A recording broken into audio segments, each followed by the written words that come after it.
Welcome, everybody, to another episode of Strife's Sanctum podcast. My name is Citizen Strife, and after a couple of weeks of dealing with Cowboy Bebop, we're back in the video game realm this week with one that I can say with absolute certainty caught me by surprise, and I haven't stopped since. So, one of these things is when you play a game that a lot of people have heard of and there's a lot of hype around them, you wonder sometimes, like, can it live up to the hype? Or what is it about a certain game that always grabs you? And to me, visual novels are kind of like halfway between RPGs and other game types, but usually done in the Japanese sphere, Japanese influence in a lot of cases, and Phoenix Wright certainly is that. I was not into them when they first came out. They were on the Game Boy Advance and whatnot. But when the DS and the 3DS started coming out, this is when I started really recognizing the Phoenix Wright franchise as something that was really special. And it's certainly something that a lot of people enjoy as well. So going back and, checking out footage over the last couple of months, because I did a stream on the first game.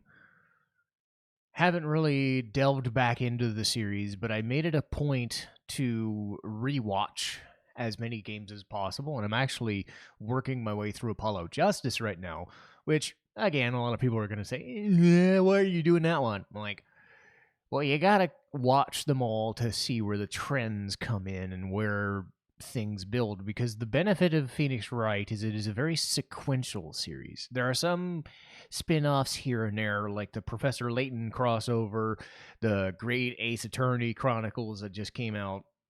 But more often than not, Phoenix Wright has had, I'd say, 6 games to this point, couple of spin-offs with the investigation style, but they build on each other. So this is one of those things where, unlike the other games in the series that I've talked about, you do kind of have to start at the beginning, because if you don't, then you miss a lot of, like, the little nuances and the building blocks of what it became before.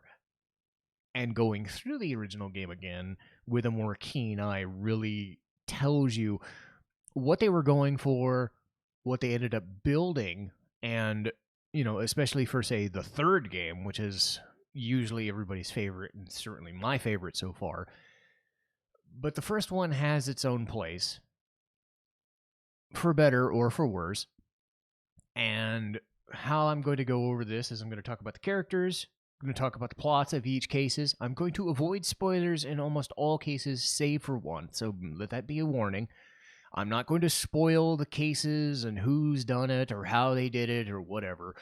But if it's something that revolves around the story of this podcast or anything that I have to do later, I do have to spoil some things in the story as it progresses, because the games can't really function without me talking about them. And so be forewarned that there is, like, a spoiler coming up, but it is early enough in the game that it's not going to, like, wreck it if you've never played these before. So yes, the plot, the characters, how each case presents itself without going into the, like, super nitpicky specifics, and then kind of how each case, for lack of a better term, has a battle system, because this isn't a battle system. This is a visual novel. But there is a health bar, and there is a way of going about the game. So there are positives and negatives as usual. So I'm following my same path.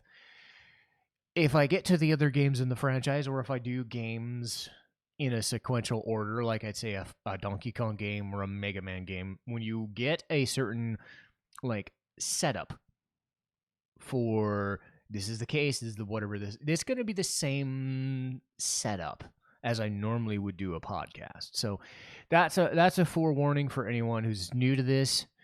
And I think this should be a nice, interesting examination of Phoenix Wright for people who have not really played it, but probably heard of them.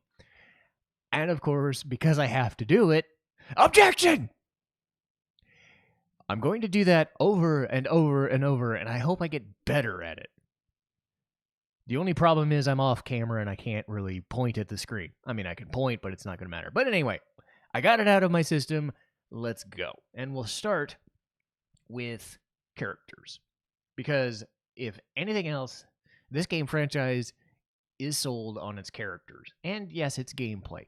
But the characters, especially the central ones, are really the driving force and the reason why anything works. Because you have your main characters, your main 4 or 5 or 6 characters that show up. And then you have, in each case, you have 3 or 4 witnesses or potential victims, potential suspects, that sort of thing. So as cases progress, you'll get the minor characters. Think of it like a pro wrestling kind of thing. You have your main protagonist and antagonist, and then the cases are like, well, this is how the wrestling match plays out, and everything kind of goes and flows in its own way. So that's how I'm going to process each case, I suppose. But we'll start, of course, with Phoenix Wright himself. And Phoenix Wright is a do-gooder. He's a goofball. He's got the spiky hair. He's got the flashy blue suit. He's the nice super guy.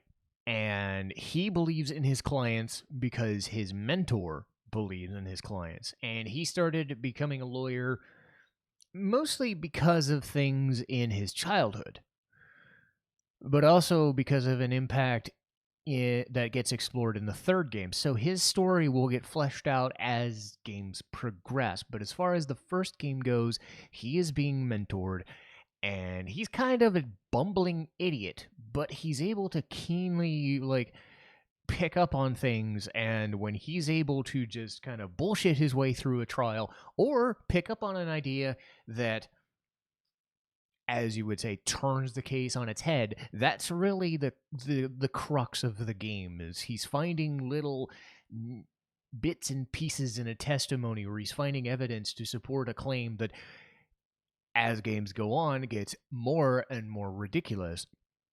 But he's able to sense these things and able to just nervously twitch his way and bluff his way. His special power is he is able to just be charismatic enough and talk bullshit enough that even if something doesn't seem like it's true, it ends up becoming true the more he does it. So he ends up just becoming accidentally the best lawyer you could ever imagine. Is it real?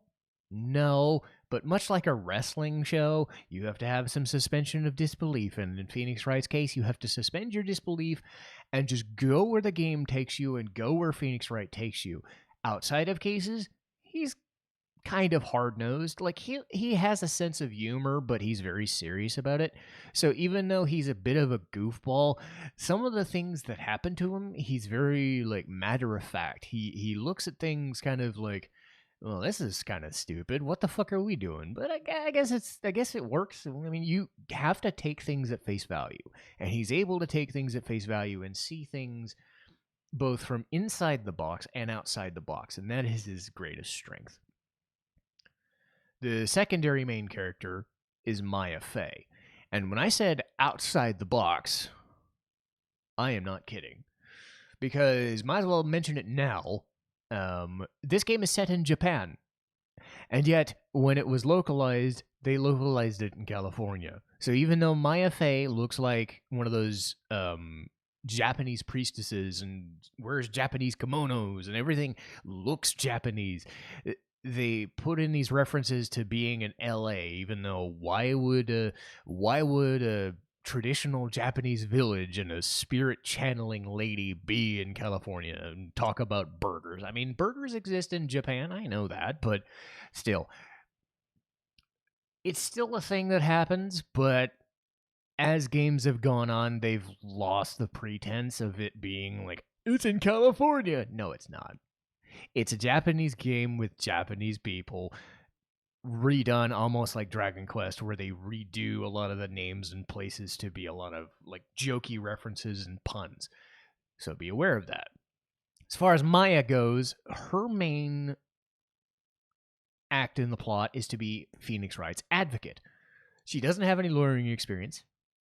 She doesn't want to have any lawyering experience. She's there because of Mia Fey. And Mia Fey is Phoenix Wright's mentor in the first case. So I will dispense with the spoiler that I was talking about earlier, so if you don't want to hear it, speed ahead a couple of minutes. But in the second case, Mia Fey tragically dies. And the crime is pinned on Maya. Phoenix, being the good guy, is able to get her off in the second case.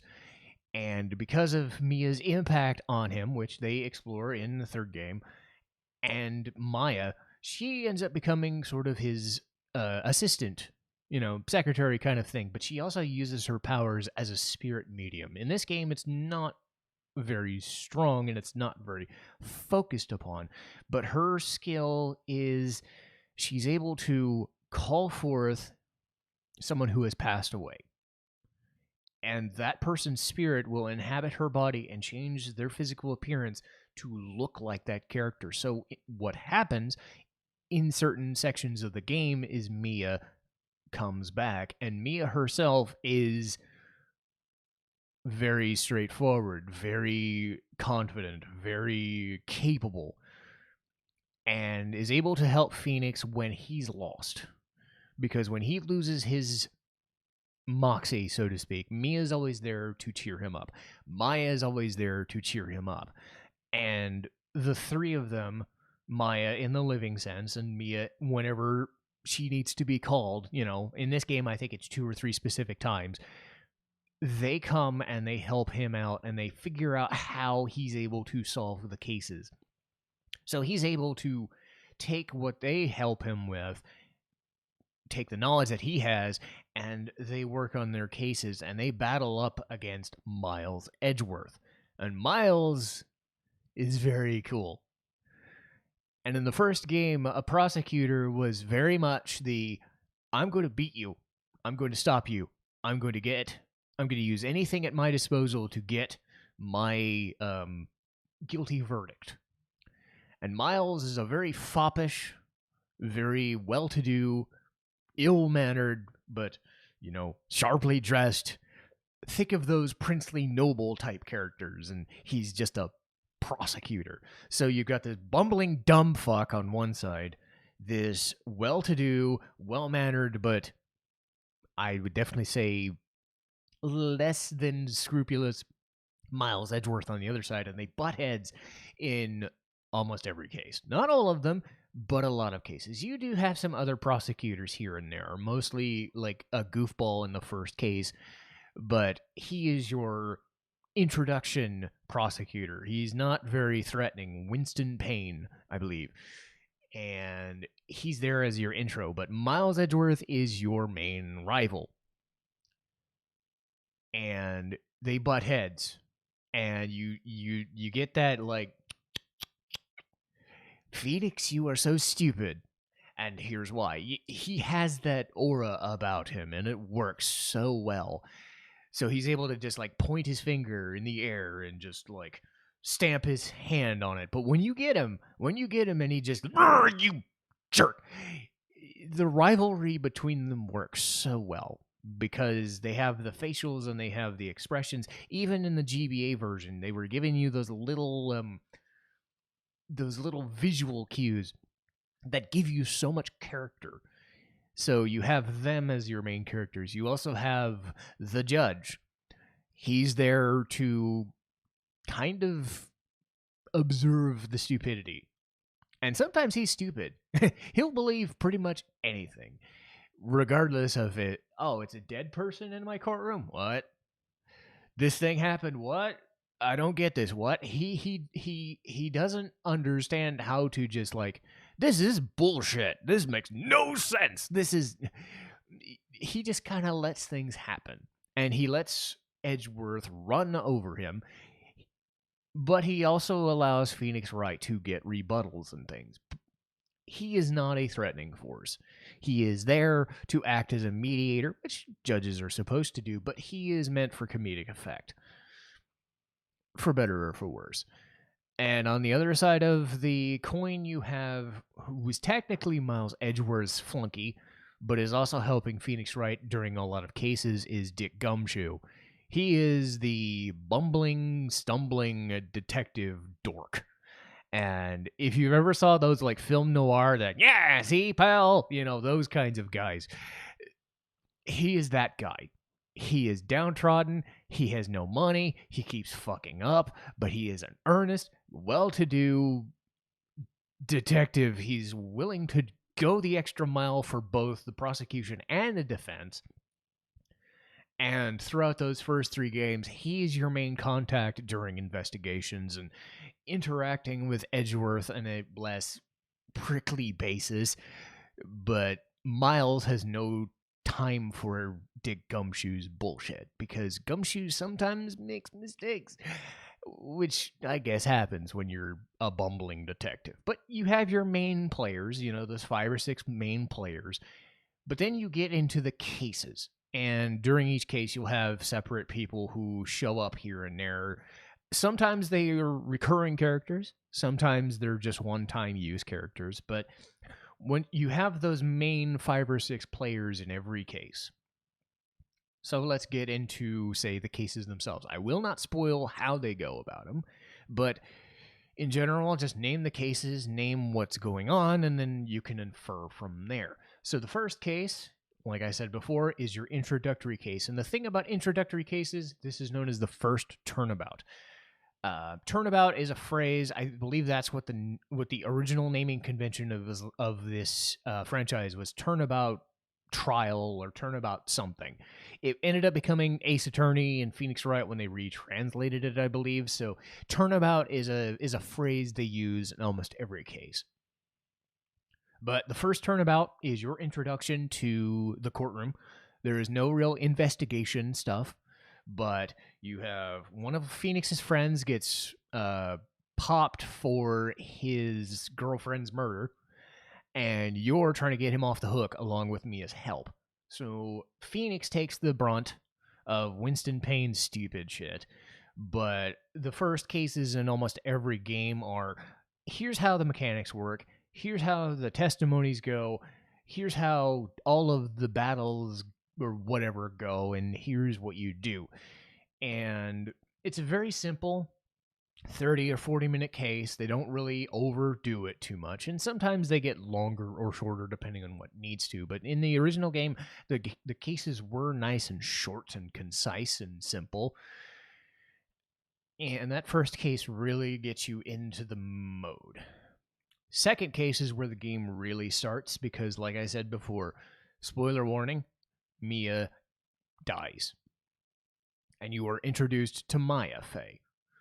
So they're sisters, and Maya was asked by Mia to do something, and they were going to meet up and go to a restaurant, and unfortunately Mia got whacked. Maya was spotted in the room, and you can see where that goes. So Phoenix's job is to get Maya off the hook, and I'd say it works pretty well. It's about 2 or 3 hours. Fairly simple. Like, there's wiretapping, there's other crazy, like, it makes sense. Like, there's wiretaps, you got your witnesses, you got your just general stuff.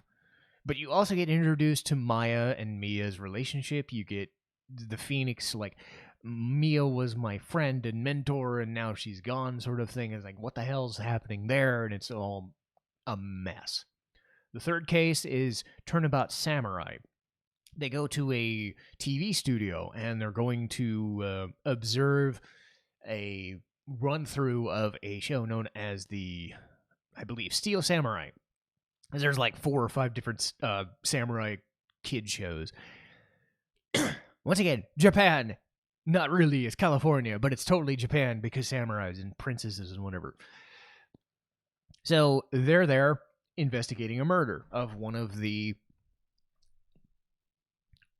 stars. So they're working with one of the stars as a client. And they have to investigate with a security guard lady who is just an old bag. Her name is Old Bag. And she's a crotchety lady. But she has a fondness for Miles Edgeworth, which is strange and ick. But yes, you also have that problem, and then you deal with producers and agents and other, people in the run through. And Maya has this like starstruck look on her face, like, "Holy shit, I'm on a TV studio. This is awesome, ain't it, Nick?" Shit like that. So Phoenix and Maya are here to investigate the murder, why it happened, who's responsible, and whatnot, to try and get their client off. Final case of the original game is Turnabout Goodbyes. Now, this is where the meat of the game presents itself. In every game, there's at least like one or two like major cases. Sometimes they're connected, sometimes they're not, but they're the like 3 to 7 hour. Here's the big one. It's going to take a couple of days to do really serious stuff. And in this case, an incident from 5 or 10 years ago occurs, and it rears its ugly head again. And Miles Edgeworth himself is actually pinned for murder. So Phoenix is reticent, of course, because he's been dealing with Edgeworth for the last couple of cases, and now he has to represent him in this murder case. And now, not only that, who are you facing as a prosecutor? You're facing Manfred von Karma. And dude, this guy's like 55. He is foppish as fuck, but he is mean. His objection is not even like the normal. He's like, "Objection!" And I did it more forcefully, but man, it's just like, oh, it's just this deep, thick, painful, intimidating voice. And like I said before, not every prosecutor is threatening. Miles Edgeworth is threatening because he's very sly and just very point by point, like he'll catch you in a trap. Manfred von Karma is, "I don't have time for your bullshit. You are going to do what I want in no time flat. Do you understand me?" And he's very big, and he is very mean, and he's very scary. So knowing that you have to deal with a second prosecutor who is scary as shit and trained Miles Edgeworth, it's pretty fucking intimidating. And that's where the interesting things lie.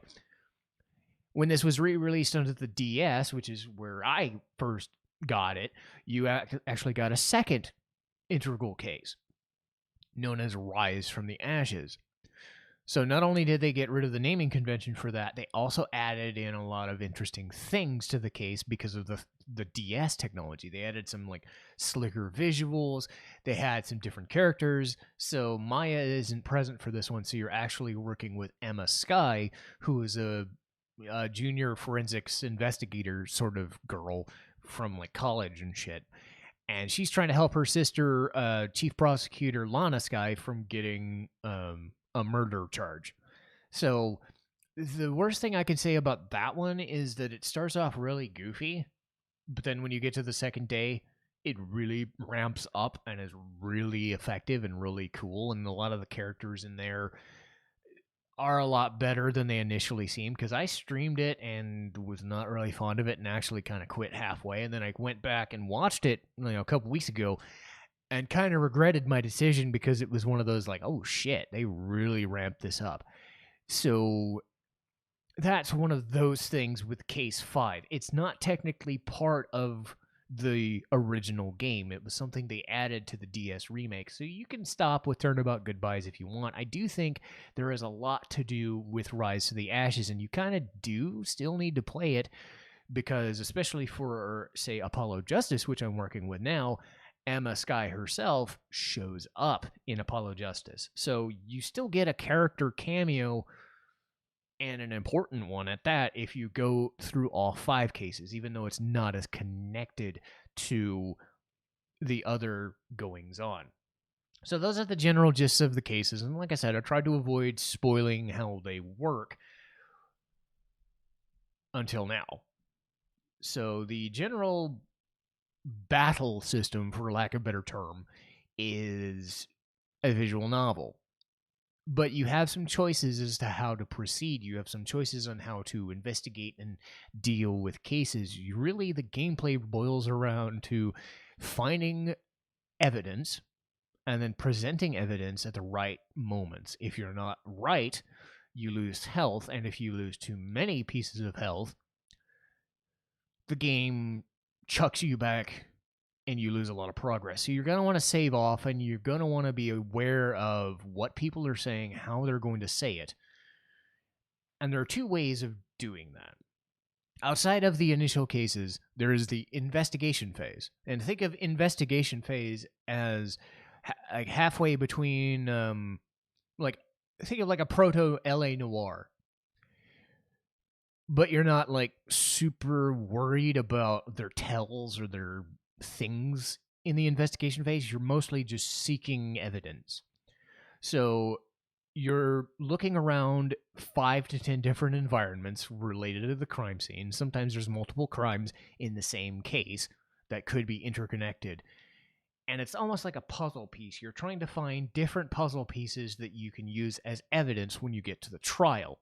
So, for instance, a murder weapon, or an autopsy report, or a blood stain, or blood smear, or fingerprints, footprints, that sort of thing. Sometimes they get on the really weird side, like a broken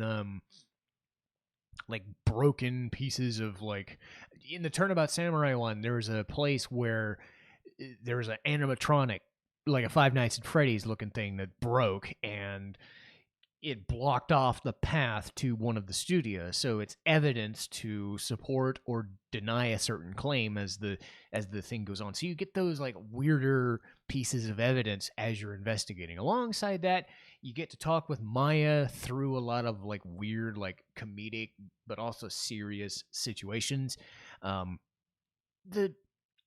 It's a very comedic game, but when it needs to be serious, it really is effective at changing its mode and changing its tone and not coming off as chintzy. So you're working with Maya and investigating cases in between trials, and you're finding evidence. And sometimes you're talking with Gumshoe, or you're talking with the minor supporting characters, or you're even talking with Edgeworth himself. Because sometimes you're in the detention center, sometimes you're in the crime scenes, and you're investigating. Don't ask me if actual attorneys do this sort of thing. I doubt they do, but that would not be more of a game, I suppose. So think of it like he's almost a private detective sort of thing and an attorney all in one. So again, you have to suspend disbelief a little bit to make it work for the game construct.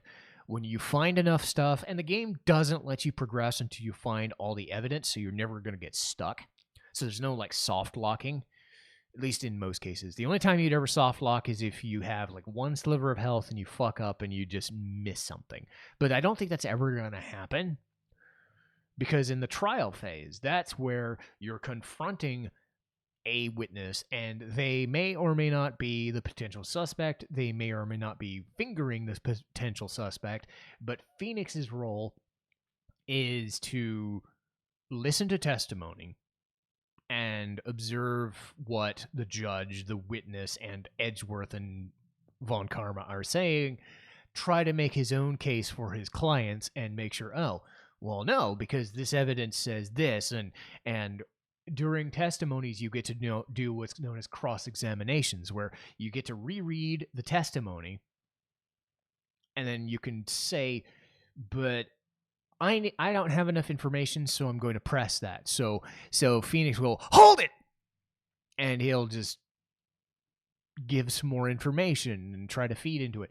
Sometimes they'll give you more information and add it to their testimony. Otherwise, it's just a kind of an aside. So you have to press not every little thing. Your goal is not to press every single word in every single conversation. You can, and it's beneficial to do so, but you need to find the specific ones to press to get the things. But if you notice something that doesn't add up immediately, you can, use evidence right away. So you have what's known as a court record that gives you names, faces, places, and all the evidence that you accrued. And then that's where you can go, objection! And then you get the, you fucked up, or you get more of the story. So it's a visual novel, but you're given a bit of a puzzle piece format to kind of get all of this information. So you get a bit of a gameplay orientation to it. You're not just pressing X to continue. A lot of that is pressing X to continue, but they add in the investigation phase and the trials to give you some sort of like engagement. And I think that's where Phoenix Wright succeeds versus some visual novels, which are pick a certain path and pick a word and whatever. And that's really the meat of the gameplay, doing the investigations and then doing the trials. And then after 2 or 3 hours, or even 5 to 10, you learn what happens in the cases, and then you start to piece together how they did what they did, and then finger a new suspect so that your suspect isn't the one who's guilty. They change that here and there, but the general gist of that is the same. The nice thing about Phoenix Wright is they add things to different games, but the setup tends to stay the same. You've got your job, you've got your investigations, you've got your trials, and then you've got characters that are hopefully engaging enough and stories that are engaging enough that you're willing to keep going. I said about before that that wrestling match thing. Inside of a trial, you're in a wrestling match and you're dealing with like this person over here is like, oh my God, he's the Stone Cold Steve Austin to The Rock, and then sometimes you have the smaller ones where it's like The Miz versus John Morrison, which is like lesser, but it's less exciting, that sort of thing.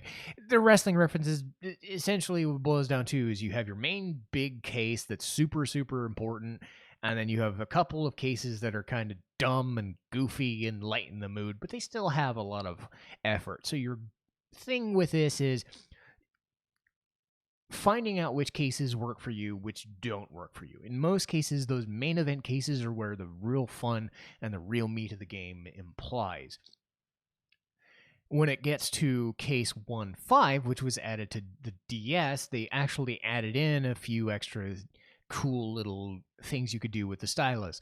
So, because Emma was a forensic specialist, she had all this like fingerprinting technology, and so you could use the DS to like rub this like fingerprinting powder on the screen and then blow it away, and then you reveal a fingerprint. Or you could match a certain thing to this, or you could see this like jar, and you're supposed to turn the pieces together to fit them like a puzzle piece to fit the jar back together. Little things like that. I've seen that more in Apollo Justice, where like a woman's slipper had a footprint or whatever in there, and you could use that to match footprints, putting plaster in there. These little things, I don't know if they were necessarily popular mechanics, but I get what they were going for in the DS era. They were trying to add a little bit extra stuff to the formula because 3 or 4 games in, you try different things. If it works, it works. If it doesn't, it doesn't. But the core gameplay has always kind of been the same. The core characters have changed here and there, but you know who you're getting. You're getting your Phoenix Wright, you're getting your Maya Fey, you're getting your Miles Edgeworth and Mia Fey here and there to spice up the situation. If I was to say there was any negatives to that formula, the problem I find with Phoenix Wright is not so much with Miles, because he's more of a sly, not huckster, but he still maintains that holier than thou aura when he needs to. But when you deal with the same style of gameplay over and over, and you're dealing with different prosecutors, I said before, suspension of disbelief is only so much that you can do. And Miles' whole thing is, I'm going to have a perfect record, and Manfred von Karma is like, I'm going to get this guy's guilty verdict. But the gameplay is designed that you have to beat the game and then do another case. So if you're doing 5 cases and 2 or 3 of them have the same prosecutor, you're sitting there and you're going, if you're going for perfection, I'm beating you? And I don't feel that same aura of intensity from you anymore. And it happens to get worse in the second game or in the third game. But they changed it up enough that prosecutors eventually are just more there on the opposite side looking for the truth rather than antagonistically bitching at Phoenix for beating them all the time. In the original game, Miles is annoyed that Phoenix is beating him, which is fun at first. But again, this is more of an issue with the series being a formulaic one. Formula being a good thing in this case because you want the same setup, because there's only so much you can do to change the setup. But again, when you're trying to build up a main rival, it's kind of hard to have the same feeling for a guy you had in the first case when you've beaten him 4 or 5 separate times, and it just feels like, well, the game's forcing me to win, so I don't feel the same threat. So the aura comes in of like, you're going to lose your client and you don't want them to get a murder rap or something. So that's where that is. My other issue stems from the less important cases. In this case, it would be Turnabout Samurai. The first part of Rise from the Ashes is played more for comedy, and this happens more in the second game and the third game, and sometimes even in the fourth. When you get the Super Series case, you're jumping to a less serious one, and it's played more for comedy because it's a lighter mood. It's a murder charge, but it's still like, where is that intense focus? Where is that super intense, oh my god, everything is on the line and everything really hits?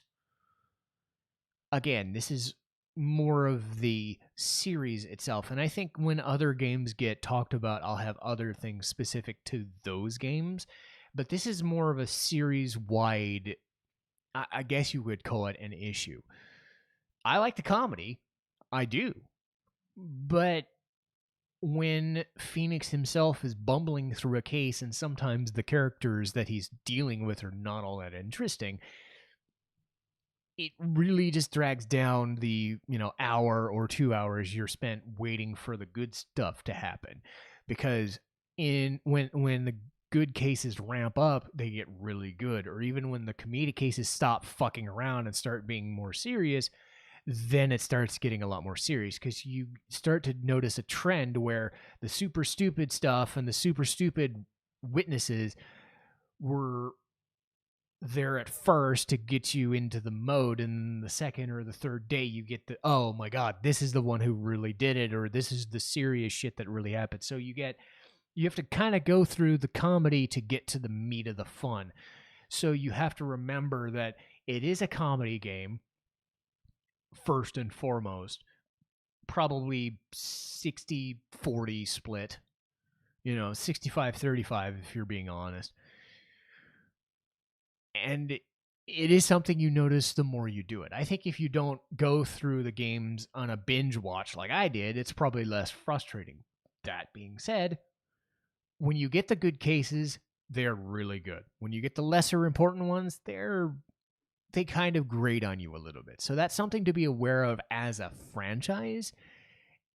Again, I don't know if I would call these negatives. I would just call them as little warnings for people that the cases themselves can sometimes vary on strength based on where they are in the game and what they're trying to present as a mini story. That being said, though, I talked about the characters. I talked about how strong Phoenix Wright is as a good character. He thinks of his people as innocent and has to a fault, but he's unsure of himself, so he has Maya at his side to help him out in investigations. And then from beyond the grave, Mia will show up and help him in like little spurts and be like, Phoenix, get this figured out, get it right, and make sure it works. So then Phoenix isn't just the perfect defense attorney. He has his faults. He has his uncertainties. He has his issues. And then you're contrasted with Miles, who has to be broken down and brought down a peg. The judge and the Detective Gumshoe are there to balance out the cast and be a little more comedic in spots. So it's very lighthearted. It's a very fun game. It's a very nice game. And the trial variations on occasion, like not every time, it's always murder charges in almost all cases, because that's a very serious charge. It makes sense. I do find Maya gets pegged for murder or kidnapped a little too much for my liking, but again, it's changing the mode of the gameplay a little bit each time. So you get a formula, but it's a formula that either is going to respond to you or not. And I think when it boils down to it as a conclusion, Phoenix Wright is a different style of game. It's its own type of game. You had stuff like Danganronpa who tried to add the horror zero escape element into the Phoenix Wright proceedings and make it a lot more free flowing and goofy and fast paced, but the genesis of that style was Phoenix Wright, and it's a very slow build, but it's a very methodical and deliberate style of game. It has its comedy, and it has its serious stuff, and you have to suspend your disbelief at some points because the cases tend to veer off into very strange directions, and that will be present the more that we talk about this franchise at a later date. But for anyone on the fence as far as whether Phoenix Wright is a good series or not, it is definitely a good series. There's a lot of neat characters, there's a lot of awesome cameos, and you get to grow. It's one of those sequels that grows. The characters grow and build, and the more that you experience and the more people you meet, the more they come back and build this world that encompasses this style of gameplay that nobody really does quite like it. It is its own thing that just works. And I don't think you could object to that. At least I couldn't. I've enjoyed this franchise for 10 or 15 years, and I don't see any reason to stop now. But that'll do it for me today. Next week is Goblin Slayer, a fairly recent anime, about 5 years ago. Think D&D meets anime. Pretty much. I mean, it is D&D. The mechanics and the characters are D&D.